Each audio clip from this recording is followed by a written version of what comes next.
Hi guys, welcome to my channel. आज हम attorney general of India के बारे में पढ़ेंगे। ये टॉपिक आपको यूपीएससी, एमपीपीएससी और वनडे एग्जामिनेशन में हेल्प करेगा। वनडे एग्जामिनेशन में ऐसे क्वेश्चंस पूछ लिए जाते हैं कि who is the current attorney general of India, या फिर which article of the constitution deals with the attorney general of India. तो हम सारी चीज़ों को डिस्कस करेंगे कि अटॉर्नी जनरल ऑफ इंडिया होता क्या है, कौन सा आर्टिकल है जिसमें अटॉर्नी जनरल ऑफ इंडिया के बारे में दिया गया है। तो हम सारी चीज़ें डिस्कस करेंगे। चलिए शुरू करते हैं हमारे लेक्चर को। हाल ही में ये टॉपिक न्यूज़ में भी था, क्योंकि आर वेंकटरमनी को as the 16th attorney general of India के रूप में अपॉइंट किया गया था। इनसे पहले के वेणुगोपाल थे, जो कि 15th attorney general of India थे। अब मेन जो बात आती है वो ये है कि आखिरकार अटॉर्नी जनरल ऑफ इंडिया होता क्या है। तो चलिए जानते हैं कि अटॉर्नी जनरल ऑफ इंडिया होता क्या है। Attorney general of India union executive का पार्ट होता है। हमारे कॉन्स्टिट्यूशन में पार्ट 5 है जो कि यूनियन एग्जीक्यूटिव से डील करता है, जिसके अंदर हम president, vice president, prime minister, council of minister और अटॉर्नी जनरल ऑफ इंडिया के बारे में पढ़ते हैं। अब attorney general of India is the highest law officer in the country. मतलब देखिए, मान लीजिए कि गवर्नमेंट ऑफ इंडिया के ख़िलाफ़ किसी भी फर्म या कोई राज्य सरकार या कोई भी पॉलिटिकल पार्टी ने केस फाइल कर दिया सुप्रीम कोर्ट में या किसी भी हाई कोर्ट में या फिर कंट्री के किसी भी कोर्ट में, तो अब गवर्नमेंट ऑफ इंडिया की तरफ से कौन जाएगा केस लड़ने। तो जो अटॉर्नी जनरल ऑफ इंडिया होता है वो गवर्नमेंट ऑफ इंडिया का रिप्रेजेंटेटिव होता है। आर्टिकल 76 जो है वो अटॉर्नी जनरल ऑफ इंडिया से डील करता है। अब हम बात करेंगे appointment and eligibility of attorney general of India. Attorney general of India is appointed by the president on the advice of the government. Attorney general को प्रेसिडेंट के द्वारा अपॉइंट किया जाता है। किसकी एडवाइस पे? गवर्नमेंट की एडवाइस पे। She must be a person who is qualified to be appointed a judge of the Supreme Court. In other words, she must be a citizen of India and must have been a judge of some high court for 5 years, or an advocate of some high court for 10 years, or an eminent jurist in the opinion of the president. अब इसमें अलग अलग conditions दी गई हैं। पहली conditions तो ये है कि वो सिटीज़न ऑफ इंडिया होना चाहिए, मतलब इंडिया का सिटीज़न होना चाहिए। दूसरी कंडीशन दी गई है कि किसी हाई कोर्ट का 5 साल तक जज होना चाहिए, या फिर किसी हाई कोर्ट का एडवोकेट होना चाहिए 10 सालों के लिए, और an eminent jurist in the opinion of the president.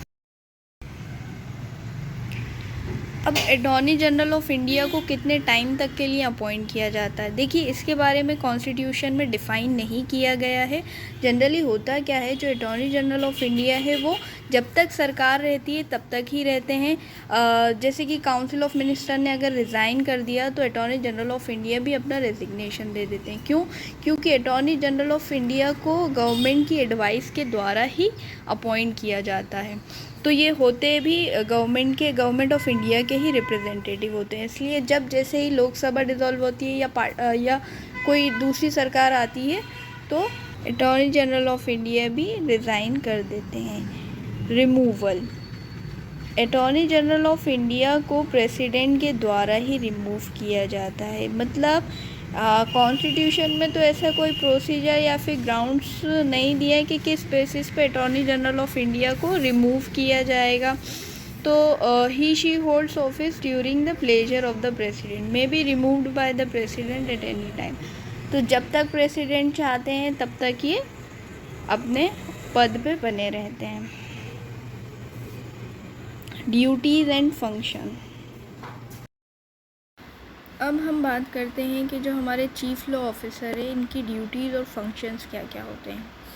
तो सबसे पहले to give advice to the government of India upon such legal matters which are referred to him by the president. Government of India को किसी भी legal matter पर जब भी कोई एडवाइस की ज़रूरत पड़ती है तो अटॉर्नी जनरल ऑफ इंडिया के पास जा सकते हैं एडवाइस के लिए। To perform such other duties of a legal character that are assigned to him by the president, to appear on behalf of the government of India in all the cases in the Supreme Court or in any case in any high court in which the government of India is concerned. सारे cases जिनमें government of India involve है, कभी मान लीजिए central government के against में कोई writ आता है या कोई पिटिशन आती है या फिर एनीथिंग, जब भी गवर्नमेंट इन्वॉल्व होती है, सेंट्रल गवर्नमेंट ना कि स्टेट गवर्नमेंट। स्टेट गवर्नमेंट के लिए हमारे पास एडवोकेट जनरल ऑफ इंडिया होता है जो स्टेट को रिप्रेजेंट करता है, लेकिन सेंट्रल गवर्नमेंट को कौन रिप्रेजेंट करता है? Attorney general of India. तो जब भी कोई भी ऐसा मैटर होता है जिसमें सेंट्रल गवर्नमेंट का कोई इशू होता है या फिर जिसमें सेंट्रल गवर्नमेंट इन्वॉल्व होती है, तो attorney general of India supreme court या फिर हाई कोर्ट या किसी भी इंडिया के कोर्ट में जाते हैं गवर्नमेंट का साइड लेके या फिर गवर्नमेंट को प्रोटेक्ट करने के लिए। फिर है to represent the government of India in any reference made by the president to the supreme court under article 143, power of the president to consult the supreme court of the constitution. Article 143 ये कहता है कि अगर president को किसी legal चीज़ पर legal opinion चाहिए तो वो मैटर सुप्रीम कोर्ट को रिफ़र किया जा सकता है। अब जब वो मैटर सुप्रीम कोर्ट को रिफ़र किया जाएगा, सुप्रीम कोर्ट की एडवाइस ली जाएगी, तो उसमें गवर्नमेंट ऑफ इंडिया को रिप्रेजेंट कौन करेगा? हमारे attorney general of India. To discharge the functions conferred on her him by the constitution और एनी अदर लॉ। कोई भी ऐसा कानून या कोई भी ऐसा फंक्शन जो कि कॉन्स्टिट्यूशन में दिया गया है तो उसको डिस्चार्ज करना, ये किसकी ड्यूटी रहती है? अटॉर्नी जनरल ऑफ इंडिया की। अब हम बात करेंगे rights and limitations. Attorney general of India के क्या क्या राइट्स हैं और क्या क्या इनकी लिमिटेशंस हैं। सबसे पहले he she has the right to speak and to take part in the proceedings of both the houses of parliament और their joint sitting and any committee of the parliament of which he she may be named a member but without a right to vote. क्या मतलब हुआ इसका?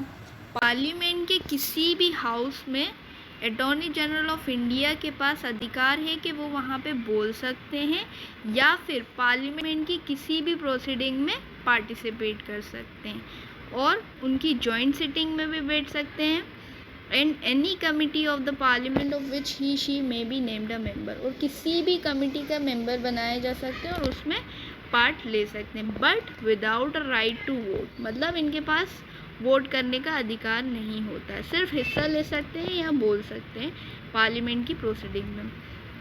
ही she enjoys all the privileges and immunities that are available to a member of parliament। एक member of parliament को जितनी भी immunities मिलती हैं, जितने भी प्रिविलेजेस मिलते हैं, वो सब किसके पास भी होते हैं? Attorney general of India. He she does not fall in the category of government servant. ये गवर्नमेंट सर्वेंट की कैटेगरी में नहीं आते हैं।